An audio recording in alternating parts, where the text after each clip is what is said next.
উপরে যিনি বসে আছেন তিনি কখনোই তার যে বান্দা তাদের উপরে কখনো জুলুম করে না। তুমি কম পড়ে কখনোই তুমি চান্স পাবে না। যে তোমার থেকে বেশি পড়ছে নিশ্চিত সে চান্স পাবে, যে তোমার থেকে বেশি পড়ছে নিশ্চিত সে তোমার থেকে এগিয়ে থাকবে। তুমি একটু কম পড়লে তুমি একটু পিছিয়ে যাবা।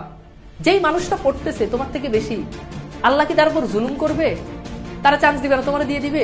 এত সোজা? এত সোজা না। সুতরাং কোনোভাবেই একটা মিনিট সময় নষ্ট করা যাবে না। তুমি মনে রাখবা, যেই সময়টাতে তুমি সময় নষ্ট করতেছো, যেই সময়টাতে তুমি ফেসবুক চালাচ্ছ, যেই সময়টাতে তুমি বন্ধুদের সাথে আড্ডা দিচ্ছ, যেই সময়টাতে তুমি চ্যাটিং করতেছো, ঠিক সেই সময় আরেকজন কিন্তু ঠিকই বই নিয়ে পড়তেছে।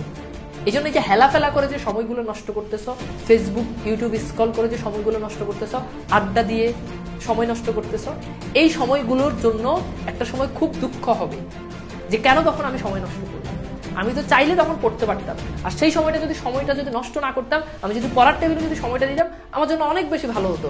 আজকে হয়তো এই দিন দেখতে হতো। তো এই আফসোসটা যাতে না আসে, এই জন্য সময় নষ্ট করা যাবে না।